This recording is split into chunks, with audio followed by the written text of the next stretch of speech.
Hello, welcome to Fox Gaming. Today we're taking a look at a T-15 German light tank Tier 3 replay from Alpha, kindly donated. And this tank's actually pretty good. I haven't had any experience in it, but I know I've been in games with Alpha. And truthfully, it is actually a very good tank from the looks of it. I mean, it's a scout tank, obviously. I'm not too great in light tanks.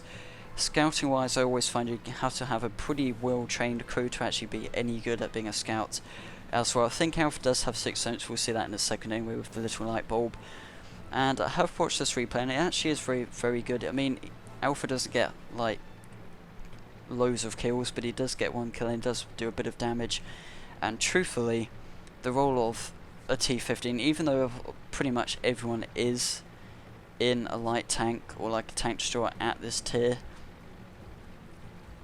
this T-15 is pretty much primarily made for scouting, so it's very fast, it's a very compact design. As you can see, it's tiny. As a tank it is absolutely tiny.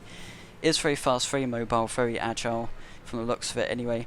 I do apologise for the slight jumpiness of the video. I'm not quite sure why it's being like this. If I look at the ping, I'm not sure if that's live ping or what, but generally I'm pretty sure Alpha wouldn't have got a game this good with ping like that, so it could just be that. I'm not sure how the replays work. I think they may stream.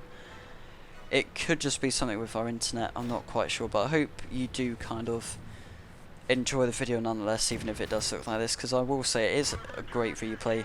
You can see this T-15, even though it is a light tank, and I was just going on about the fact that it was primarily made for scouting, it is actually bouncing quite a few shots. I will explain this later, and you probably already know, if you've played a lot of World of Tanks, you know why it's bouncing. It's a tier 3 game.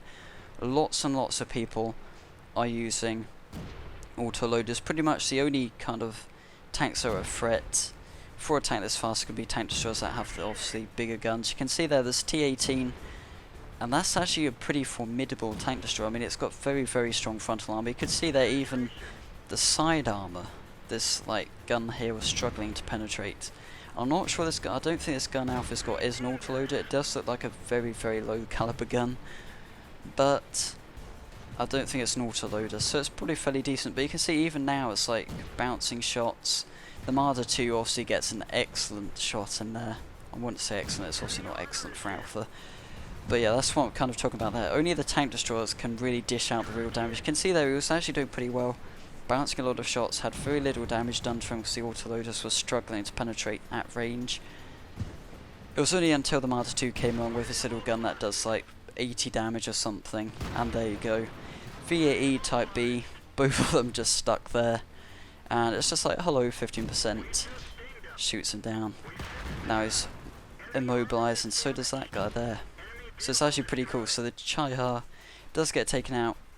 Unfortunately the VAE, I think it is, wasn't actually killed by Alpha, even though it was on 15%, but otherwise you can kind of see a lot of damage is dished out as a whole. And I thought there are quite a few kills you could have got there, but unfortunately they were taken.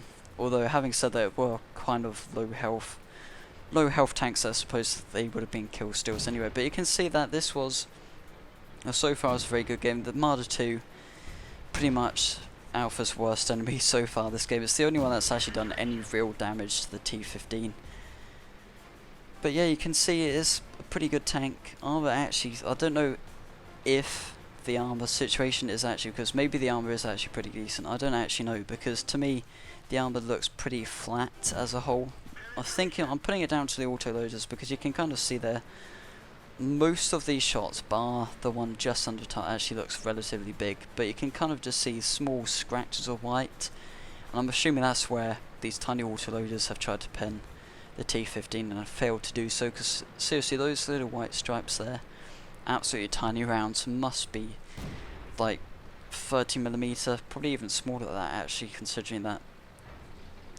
But absolutely tiny. But there you go, the replay is complete.